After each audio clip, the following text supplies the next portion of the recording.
English నేర్చుకుని అనర్గళంగా మాట్లాడాలనుకుంటున్నారా? అయితే వెంటనే కాల్ చేసి రిజిస్టర్ అవ్వండి. నమస్తే రమగారు. నమస్తే జయ.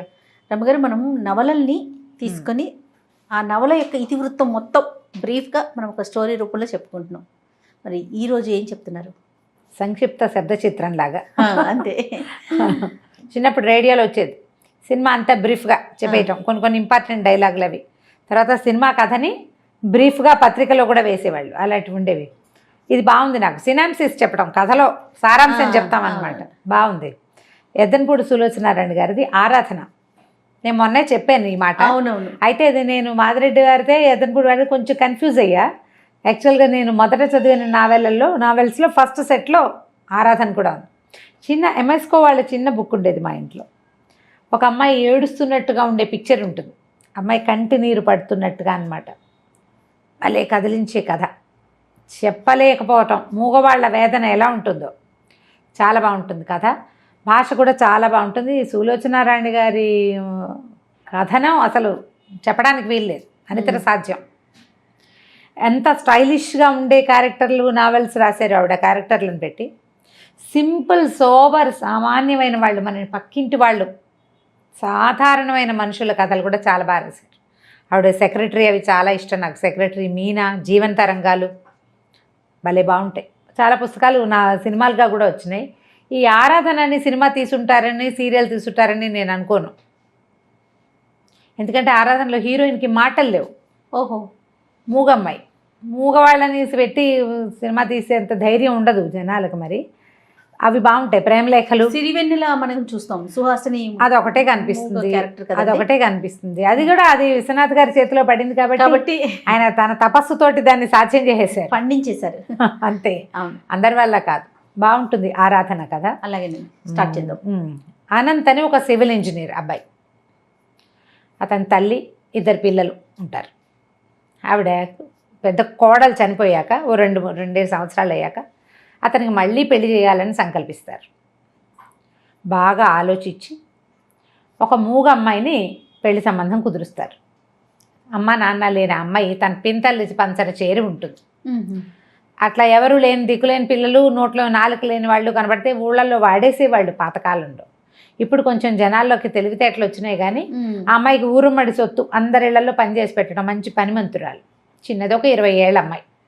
అయితే ఆ పింతల్లికి ఒక 1000 రూపాయలు ఆశపెట్టి ఈవిడ ఈ అమ్మాయిని తన కొడుక్కి చేసుకుంటుంది. అది బాగా బతిమలాడుతుంది. అతను ఒప్పుకోడు కానీ బలవంతంగా ఒప్పిస్తుంది. అంతర్వాహినిలాగా కలిసిపోతుంది. ఆ పిల్ల మూగది, ఏమి భావాలు ఏమి ఉండవు. అక్కడ పింతల్లి పంచం చేరి బతుకుతుంది. హాయిగా ఇల్లు వాకిలి ఏర్పడితే తనదంటూ ఓ సంసారం ఉంటే ఇల్లు దిద్దుకుంటుంది. పల్లెటూరులో పిల్ల, పని పాట వచ్చిన పిల్లని చూసి ఆవిడ నిర్ధారించుకుని ఆ అమ్మాయిని పెళ్లి చేస్తుంది.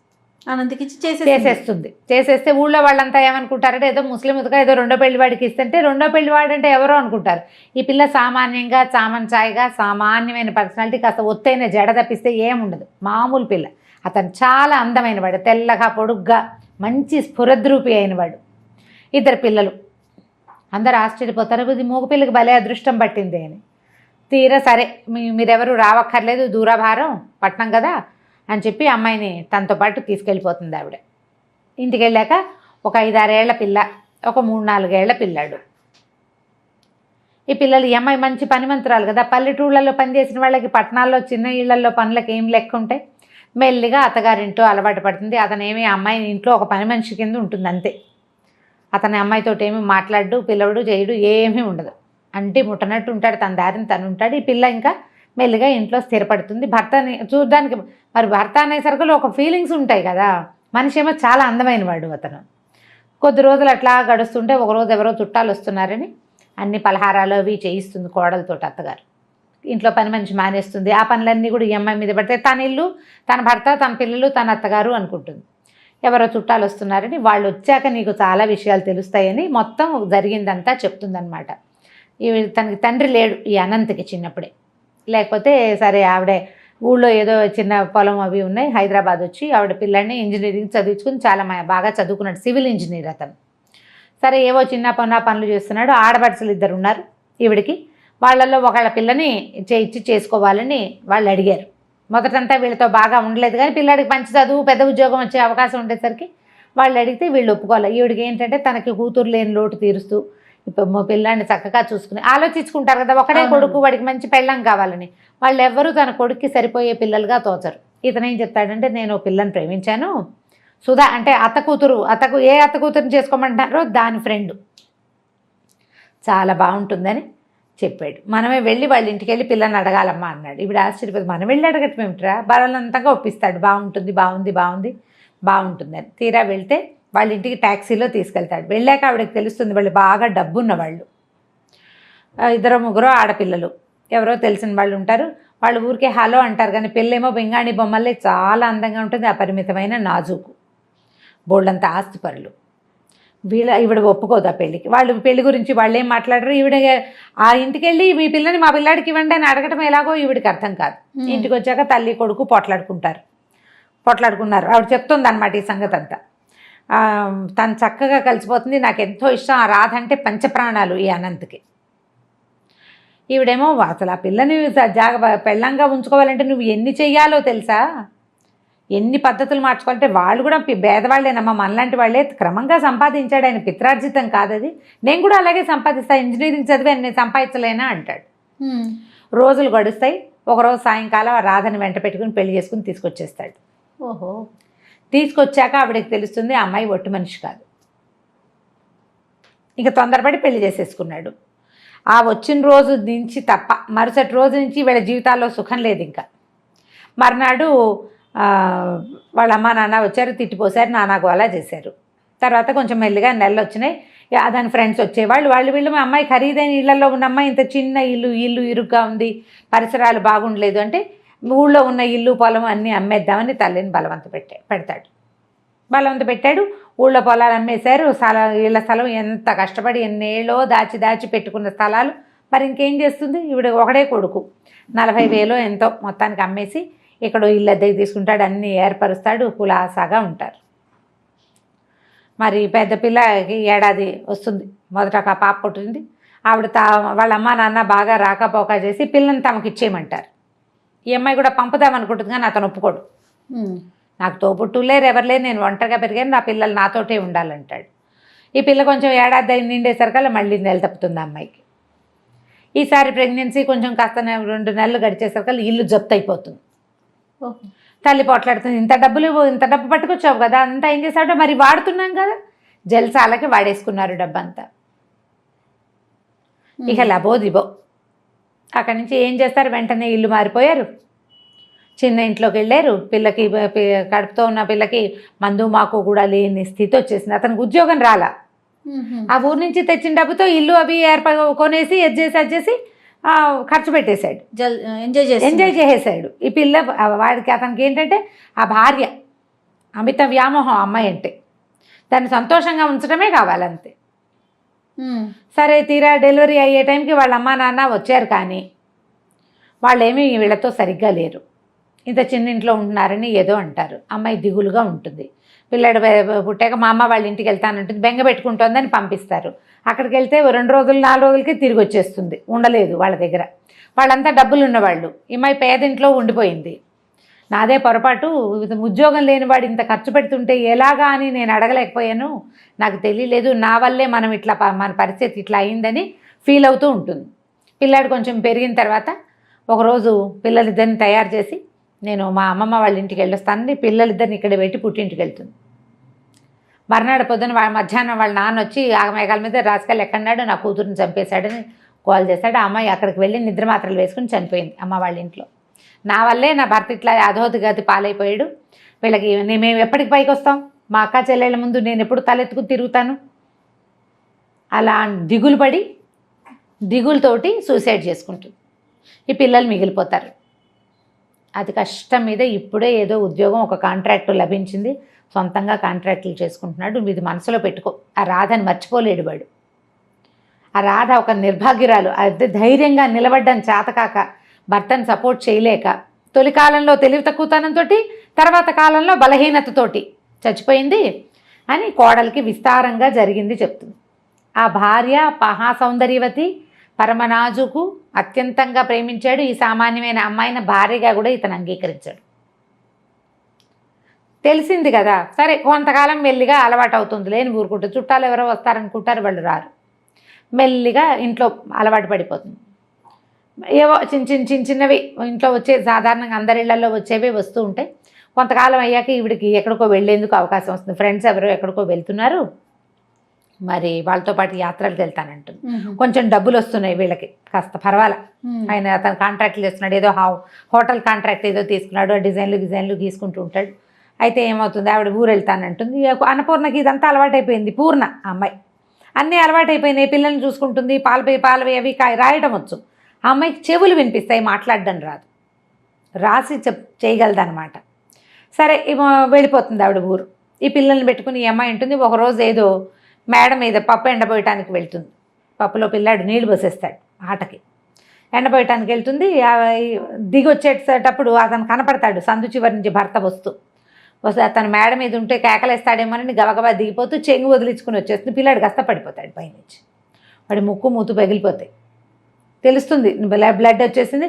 సరే ఏదో పౌడర్ రాసి ఏదో చేయబోతుంది. ఈ లోపల తండ్రి వస్తాడు. ఈ పిల్ల ఏం చెప్తుందంటే, పిల్లకి ఈ అమ్మాయి మొహం గిట్టదు. 5-6 ఏళ్ళు వచ్చినాయి కదా, చుట్టుపక్కల ఇళ్లలో పెత్తనాలకు వెళ్తుంది. అది మీ పిన్ని వస్తే మీ నాన్న మీ పిన్ని ఒకటైపోతారు, మిమ్మల్ని బాగా చూడరు, సవితల్లి ఫీలింగ్ ఎక్కిస్తారు దానికి. అదెంతసేపు మూగిపోద్దని దీన్ని అమ్మాయిని అన్నపూర్ణని తిడుతూ ఉంటుంది, ఎక్కిరిస్తుంది పిల్ల. 4-5 ఏళ్ల పిల్లలు అలా బిహేవ్ చేస్తారు. ఆ పిల్ల ఏం చేస్తుంది, నాన్న తమ్ముడు పప్పులో నీళ్ళు పోసాడని పిన్నే తమ్ముడు తోసేసింది అంటుంది. అయ్యో అనేసరికి చెంపకాయ కొడతాడు ఈ అమ్మాయిని. అసలు పిల్లల కోసమే కదా నువ్వు వచ్చావు, వీళ్ళు లేకపోతే నీ మొహం చూడాల్సిన అవసరం కూడా ఉండేది కాదు నాకు అని చెప్పి ఈ పిల్లాడినేమో హాస్పిటల్కి తీసుకెళ్తాడు. ఆ రాత్రంతా భారంగా గడుస్తుంది. మర్నాడు పొద్దున పిల్లాడు మాటలు వచ్చేసిన పిల్లవాడే కదా, వాడు పిన్ని నన్నేం తొయ్యలేదు, నేనే పడిపోయాను చెప్తాడు. ఆ పిన్ని దిగేశాక నేను పడ్డానని చెప్తాడు. పిన్ని అక్కడ లేదా, దిగేసింది, అయినా పిన్ని నన్ను కొట్టదు, పిన్ని మంచిది. అక్కే ఎంతసేపు పిన్నితో ఎక్కిరిస్తుంది, పిన్నితో సరిగ్గా మాట్లాడుతూ అడుగుతాడు కూతుర్ని, అలా ఎందుకు చెప్పావు నువ్వని. ఏమో నాకేం తెలుసు, పప్పులో నీళ్ళు పోసాడు, నేను కేకలేశాను, ఆవిడేం అనలేదు, మూగిది కదా అదేం అందు, పైనుంచి వచ్చింది, వెనకాల వాడు పడ్డాడు, పిన్ని తోసేసింది అనుకున్నా కోపంతో అని చెప్పేస్తుంది. ఇక ఈ భార్య పాపం అతనికి ఏం చేయాలో తెలీదు, దీనికి మాటలు రావు. ఒకవేళ నేను కాదు అవును అని చెప్పడానికి కూడా అమ్మాయికి చేత కాదు. సరే ఇంకా భార్యను కన్సోల్ చేసి దగ్గరికి తీసుకుంటాడు. మెల్లిగా ఆ అమ్మాయితోటి ఉండటానికి అలవాటు పడిపోతాడు. అమ్మాయి ఎక్స్ప్లాయిట్ చేయడం చేత కాదు, తనకి క్లోజ్గా ఉంటుంది అంతే. ఆ ఊరు నుంచి వచ్చిన తర్వాత అత్తగారికి తెలుస్తుంది వీళ్ళిద్దరూ బాగా క్లోజ్ అయ్యారు, అతను మామూలుగా ఉంటున్నాడు ఈ అమ్మాయితోటి అని. కొద్ది రోజులు గడిచాక ఈ అమ్మాయి ప్రెగ్నెంట్ అవుతుంది. అయ్యేసరికల్లా ప్రెగ్నెన్సీ పనికిరాదనుకుంటారు వీళ్ళకి అన్ని పనులు చేసేయాలి, ఇల్లంతా ఏర్పాటు చేసేయాలి, మంత్రదండ ఉన్నట్టుగా ప్రవర్తించాలి. కానీ వాళ్ళకి హక్కులు ఉండకూడదనే ఒక ధోరణి. ఎవరికి కొడుక్కి కొంచెం ఉంటుంది, అత్తగారికి ఎక్కువ ఉంటుంది. భయాలు వస్తాయి రకరకాలు. ఇప్పుడు ఏదో ఇంట్లో అన్నీ చూసుకుంటోంది, పిల్లలు పుడితే పిల్లల్ని సరిగ్గా చూడదేమో, ఆ భయం ఉంటుంది కదా. అక్కడి నుంచి ఏం చేస్తుంది అత్తగారు, వద్దు ప్రెగ్నెన్సీ, అతను కొంచెం ముందు వెనక ఆడతాడు, ఏమై కాదమ్మా డాక్టర్ దగ్గర తీసుకెళ్ళి ఇతను నిర్ధారించుకుని ఒక ఇంజక్షన్తో సరిపెడతామని చెప్పి ఈ అమ్మాయికేమో అదంతా అర్థమైపోతుంది. ఆ పొట్టలో ఉన్న పిల్లే నాది, అమ్మ నాన్న లేరు, భర్త బాగున్నప్పుడు బాగుంటాడు, లేనప్పుడు లేదు. ఆ పిల్లలు ఎప్పుడు పరాయి పిల్లలు, తను ఎంత బాగా చూసినా కూడా. తన పొట్టలో ఉన్న శిశువు తనది, ఆ బేబీని ఉంచుకోవాలనుకుంటుంది. ఇంజక్షన్ చేయించడానికి డాక్టర్ దగ్గర తీసుకెళ్తాడు, ఇంగ్లీష్లో మాట్లాడతాడు. అంతా అయ్యాక అమ్మాయి ప్రిస్క్రిప్షన్ ప్యాడ్ మీద వద్దు నాకు ఇంజక్షన్ చేయదు, నాకు ఈ పిల్ల కావాలని రాసేస్తుంది. డాక్టర్ ఏమో అది చూసి అతను చెడమడా కేకలేస్తుంది. తెలియకుండా చేస్తే ఎలాగండి, నేను అట్లా చేయను, ఇది ఇల్లీగలు అని చెప్పేసి ఇంటికి తీసుకొచ్చి చెడమడా కేకలేస్తాడు, బాగా కేకలేస్తాడు. నువ్వు వెధవం చేస్తావు, ఇక్కడే చెప్పచ్చు కదా ఆ మాట అంటాడు. ఇక్కడ చెప్పడానికి అత్తగారు అవకాశం ఇవ్వదు. అక్కడికి వెళ్ళాక ఇంకేం అవకాశం, దొరికిన అవకాశం యూజ్ చేస్తుంది అనమాట. దాంతో అతను ఏం చేస్తాడు, ఇక భార్యతో మాట్లాడడం మానేస్తాడు. అత్తగారు అసంబద్ధంగా ఎవడైనా సరిగ్గా ఉండదు. కొంచెం నెలలు వస్తాయి, 4-5 నెలలు అయితే ఏమవుతుంది, అతను ఏదో హోటల్ కట్టే ప్లాన్ వేస్తున్నాడు కదా. ఆ హోటల్ అంతా రెడీ అయ్యాక భార్యని పిల్లల్ని అందరిని తీసుకెళ్తాడు చూపించడానికి, తల్లిని అందరిని తీసుకెళ్ళేసరికి అలా పైకి వెళ్ళాక ఈ అమ్మాయి కనిపిస్తుంది. వాళ్ళంతా సంతోషంగా ఉన్నారు. నేనే ఏమిటో పరాయి దాన్ని, ఈ పిల్ల మీద వ్యామోహం ఏమిటి నాకు, వీళ్ళకి నేను ఎలాగో పనికిరాను, ఎందుకంటే అతను మాట్లాడలేదు. అమ్మాయి సామాన్యంగా సింపుల్గా ఉంటుంది. అతను మనిషి బాగుంటాడు, పిల్లలు అందంగా ఉంటారు. అత్తగారు తల్లి కొడుకు అతుక్కుని ఉంటారు, వాళ్ళు క్లోజ్ ఎక్కువ తల్లితోటి ముందు నుంచి కూడా. ఒక తన మీద తనకే ఒక రకమైన ఇష్టం వస్తుందన్నమాట. ఈ కడుపులో ఉన్న శిశువు మీద కూడా ఆ ఆకర్షణ పోతుంది. అంతకుముందంటే ఆ పిల్ల నాకు కావాలనుకుంటుంది కదా, ఏం చేస్తుందంటే ఇక్కడి నుంచి దూకేయాలనుకుంటుంది. మెట్లు లేని వైపుకి కాలు వేసి దిగిపోతుంది, పడిపోతుంది. పడిపోయేసరికి ప్రెగ్నెన్సీ పోతుంది. అత్తగారు అయ్యో అదేమిటి అమ్మ, కాలు చెయ్యో విరిగితే ఎంత పని అయ్యేది అంటుంది. వీళ్ళకి కావాల్సింది అదే కదా. ఇప్పుడు తీగానే మాట్లాడతారు. వీళ్ళు పిల్లలు లేకుండా చేయాలనే కదా చూశారు. సరే బాగా సారీ చెప్తాడు. మెల్లిగా కొన్నాళ్ళకి మళ్ళీ లైన్లో పడుతుంది, అంతా నార్మల్గా ఉంటుంది. ఇతనికి కొత్త కొత్త పనులు వస్తాయి, పరిచయాలు పెరుగుతాయి, పెద్ద ఇల్లు తీసుకుంటారు, వాళ్ళంతమంది వస్తూ ఉంటారు. క్రమంగా ఈ అమ్మాయికి ఇతనితో క్లోజ్గా ఉండాలనే ఫీలింగ్ కూడా. ప్రెగ్నెన్సీ పోయేసరికల్లా ఆడవాళ్ళకి సహజంగా ఒక అయిష్టం వచ్చేస్తుంది. అంతకుముందు భర్త అంటే చాలా ప్రీతి అవన్నీ ఉంటాయి, పాపం సహజంగా ఉండేదే కదా. కానీ ఈ పార్టీలు ఫంక్షన్లు వాళ్ళని వీళ్ళని పిలవటాలు ఎప్పుడు పనిచేస్తూనే ఉంటుంది. ఓ రోజు ఎవరో వస్తారు చాలామంది, వాళ్ళు ఒక చంటి పిల్లని తెస్తారు. వాడు తెగ ఏడుస్తాడు ఆ పార్టీలో. ఏడిస్తే ఈ పొద్దు నుంచి పని చేసుకుంటూ పిచ్చి చీర జుట్టు జడంతా పిచ్చి పిచ్చిగా పాయలు బయటకు వచ్చేసి మాసిపోయినట్టున్న బట్టలతో ఉన్న ఈ అమ్మాయి ఏం చేస్తుంటే పిల్లాడు ఏడుపుని తట్టుకోలేకపోతుంది. కొంచెం ప్రెగ్నెన్సీ పోయి ఉంది కదా, అది అబ్బక్కని పరిగెత్తుకుంటూ వచ్చి ఆ పిల్లాడిని తీసుకెళ్తుంది లోపల. పని మనిషి అనుకుంటారు వాళ్ళు. పిల్లాడు పాలు తాగిచ్చింది, ఫ్యాన్ వేసి కాస్త చొక్కా బొడదీసి కాస్త ఏదో మంచినీళ్ళు పట్టేసరికి వాడు సర్దుకుంటాడు. ఆవిడ లోపలికి వస్తుంది, పాలు ఉన్నాయా అవి ఉన్నాయి ఇవి ఉన్నాయని అడుగుతూ. తీరా అతను ఆవిడ చెప్తున్నాను, మీరు ఇంకా పెళ్లి చేసుకోవచ్చు అదేంటి, పెళ్ళి ఎందుకంటే ఇదిగో నా వైఫ్ ఈవిడే అంటే ఆశ్చర్యపోతుంది ఆవిడ. అమ్మాయి అన్నాము, తను మూగది, మాట్లాడలేదు, బయటికి రాదు, పని చేస్తుంది ఎక్కువగా అని చెప్తాడు. వాళ్ళు ఆశ్చర్యపోతారు. అప్పటి నుంచి ఇతనికి ఏమనిపిస్తుందంటే వైఫ్ని అన్ని చోట్లకి తిప్పాలి, ఈ అమ్మాయిని ఇట్లా మూల ఉంచకూడదు అనిపిస్తుంది. వెనకాలకు తిప్పుకుంటాడు, భార్యను బాగా దగ్గర తీసుకుంటాడు. అత్తగారికి నచ్చదు. దీనికి ఎందుకురా మూగిది, అది ఇంట్లో ఉండేదానికే అంటుంది. అయినా అతను ఒప్పుకోడు. కాదమ్మా నేను అట్లా వదిలేను, తను వచ్చాకే నా జీవితం బాగుపడింది, ఇల్లు ఎప్పుడు శుభ్రంగా ఉంటుంది, పిల్లలు కడిగిన ముత్యాల్లా ఉంటారు, ఖర్చు రూపాయి ఎంత రూపాయి ఇస్తే అందులోనే ఖర్చు పెడుతుంది, ససేమిరా రూపాయి ఎక్స్ట్రా చేయదు, మంత్రదండం ఉన్నట్టుగా ప్రవర్తిస్తుంది, చేతిలో పని చేసుకుంటుంది. రాధతో నా జీవితం ఇలా కావాలనుకున్నా, కానీ రాధకి పని రాదు, పాట రాదు, ఏమీ రాదు, అందం తప్ప. నేను రాధని ప్రేమించాను కానీ నాకు కావాల్సింది ఇది జీవితం, ఇది ఈ అమ్మాయి దగ్గర ఉంది అని ఇంకా భార్యను తనతో పాటు తిప్పుకోవటం మొదలు పెడతాడు. కొద్ది రోజులు అయ్యాక ఎవరో ఒక పార్ట్నర్ కలుస్తారు. ఆ పార్ట్నర్ వాళ్ళ పిల్లలు బాగా తిరుగుతుంటారు. వాళ్ళకు సరోజని ఒక యంగ్స్టర్ పిల్ల ఒకటి ఉంటుంది, ఒక 20 ఏళ్ల పిల్ల. అది హ్యాండ్సమ్గా ఉన్న ఈయనకి అట్రాక్ట్ అవుతూ ఉంటుంది ఎంతసేపు. ఆనంద్కి ఇతను వెనకాల పడుతుంది, ఎంతసేపు అక్కడికి వెళ్దాం ఇక్కడికి వెళ్దాం రా అని తీసుకెళ్తుంది. కొంచెం హ్యాండ్సమ్గా ఉన్న మగవాళ్ళు కనిపెట్టేసరికి పిల్లలకి అవకాశం ఉందనుకో, వీళ్ళు ఆటోమేటిక్గా కొంచెం అట్రాక్టివ్గా ప్రవర్తిస్తారు, ఫ్లర్టీగా ప్రవర్తిస్తుంది. ఈవిడికేమో ఆ పిల్ల వస్తే బాగుందనిపిస్తుంది అత్తగారికి. ఇప్పుడు నువ్వు నేను ఉంటామా, మన ఇల్లు ఎప్పుడూ నిశ్శబ్దంగా ఉంటుంది. పిల్లలు ఇద్దరు, రెండో పిల్లాడు కూడా స్కూల్కి వెళ్ళిపోవటం మొదలు పెడతాడు. పని లేదు, పనివాళ్ళు ఉన్నారు ఇంట్లో. అత్తగారు రోజు సరోజన చేసుకుందాం వీడికి అని మొదలు పెడుతుంది. ఆ రోజుల్లో ఇలా ఉండేవి. ఇది ఎర్లీ 70s ఏమైనా రాశారా, లేట్ 70s రాశారనుకుంటా. మూడో పెళ్లి చేద్దామని ఉంటుంది. ఈ మూగ పిల్లని చేసుకుని ఏం చేస్తాడు, వాడు లక్షాధికారి అయ్యాడు, ఇప్పుడు సంపాదిస్తున్నాడు, సంఘంలో పరువు ప్రతిష్ట, నలుగురిలో బయటికి వెళ్ళాలి, ఎవరైనా తీసుకెళ్ళాలి తనతో పాటు. ఈ పిల్లకి మాటామంతి రాదు, సామాన్యంగా ఉంటుంది. వాడు అందానికి తగిన పిల్ల కాదు. అనవసరంగా తొందరపడి ఈ పిల్లని చేసుకున్నానేమో అనిపిస్తుంది ఆవిడికి. ఆయన పిల్లల్ని పెంచి పెద్ద చేస్తుంది, స్కూల్కి పంపుతుంది, చక్కదిద్దుతుంది, అవన్నీ వేరే, పనికిరాదు, అయినా పనికిరాదు. అయితే ఏమవుతుంది, ఈవిడికి ఎలాగైనా ఈ అమ్మాయిని పంపేసి ఆ సరోజని తెచ్చేసుకుందామని ఉంటుంది. అయితే ఏమవుతుంది, ఇంతలో ఈ అమ్మాయికి ఊరి నుంచి ఉత్తరం వస్తుంది. వాళ్ళ బాబాయ్ రాస్తారు, పింతల్లికి అస్సలు ఒంట్లో బాగోలేదని అన్నపూర్ణని పంపించమంటే అమ్మాయి దొరికింది ఛాన్స్ అని ఈవిడేం చేస్తుంది, ఈ అమ్మాయిని ఊరెళ్ళమంటుంది. అప్పటికే చెప్తుంది సరోజని చేసుకుందాము వీడికి అని. ఆ అమ్మాయికి విరక్తిగా ఉంటుంది, ఏం చేయాలో తెలియదు. ఇవన్నీ చేశాక ఇప్పుడు నన్ను పక్కన నువ్వు ఉండు, ఇంట్లోనే దాన్ని చేసుకుంటాడు సరదాగా అంటుంది. ఆ పూటే అతను అమ్మాయి వచ్చి ఇతన్ని సినిమాకో ఎక్కడికో లాక్కెళ్తుంది. ఈ పిల్ల నేను అన్నపూర్ణని ఊరు తీసుకెళ్తాను, ట్రైన్ ఎక్కిస్తాను, మీరు సినిమాకి వెళ్ళండి అని వాళ్ళని పంపించేస్తుంది. ఈ అమ్మాయికి తన ఎదురుగుండానే భర్త ఆ అమ్మాయితో కలిసి కారులో వెళ్తూ ఉంటే ఇక వీడు నాకేం దక్కుతాడు అనిపించేస్తుంది, విరక్తి పుట్టేస్తుంది కదా. సరే ఊరు వెళ్ళిపోతుంది. ఊరు వెళ్ళేసరికి అలా కొద్ది రోజులకే ఈ 4 6 పిల్లలు ఉంటారు ఆ పింతల్లికి. బాబాయ్ ఏమో పక్షవాతంతో మంచం మీద ఉన్నాయినా ఆవిడ కాస్త పోతుంది. పిన్ని పోయేసరికల్లా మరి ఆ ఇల్లు భారం ఎవరి మీద పడుతుంది? ఈఎంఐ, ఆ ఇంటికి పెద్దది ఈఎంఐ. సరే ఇంకా మెల్లిగా అక్కడ స్థిరపడుతుంది. పోయిందని తెలియగానే ఈవిడేమనుకుంటుంది, రాజేశ్వరమ్మ గారు అనంత్ వాళ్ళ అమ్మ, అమ్మయ్య ఆ ఇంట్లోకి దీని అవసరం ఉంది, ఎలా ఫిక్స్ అయిపోతుంది, కొన్నాళ్ళ పాటు రాదు, ఆ లోపల మన వ్యవహారం చక్కబెట్టేసుకోవచ్చు అనుకుంటుంది.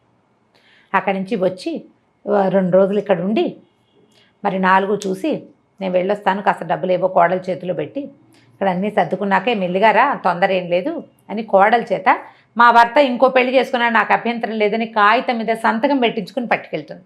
ఈవిడే అతని పార్ట్నర్ తోటి మాట్లాడితే మీ కోడలు కనుక సంతకం పెడితే మేము పెళ్ళికో రెడీ అని చెప్పారు. వాళ్ళు ఒప్పుకున్నారు. సంతకం పెట్టి ఈ కాగితం నా దగ్గర ఉంటే వాళ్ళు ఒప్పుకుంటారని చెప్పి సైన్ చేయించేసుకుంటారు.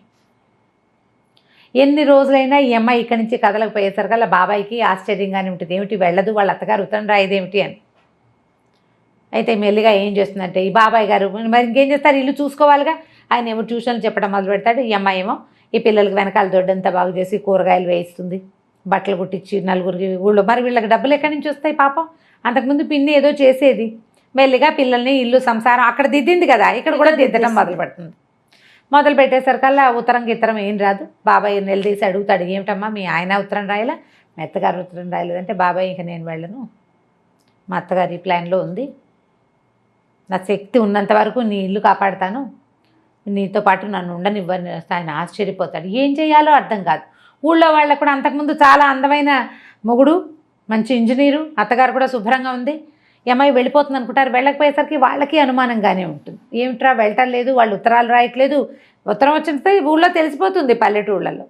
సరే సడన్గా ఒకరోజు ఇంక అయిపోయి ఉంటుంది పెళ్ళి అనుకుంటుంది. ఆవిడ ఉత్తరం రాస్తుంది అత్తగారు ఒకసారి, వాళ్ళ మేనమావలతో మాట్లాడామని, సింపుల్గా ఇంట్లోనే పెళ్లి చేయదలుచుకున్నామని, అంతా అయ్యాక ఇక్కడంతా సర్దుబాటు అయ్యాక ఉత్తరం రాస్తాను, వీలు చూసుకుని వచ్చేద్దుగానే రాస్తుంది. కోడలను వదలదు ఆవిడ, ఈ పని చేయడానికి కావాలి కదా, ఆ ఇల్లు దిద్దడానికి ఈ అమ్మాయి కావాలి.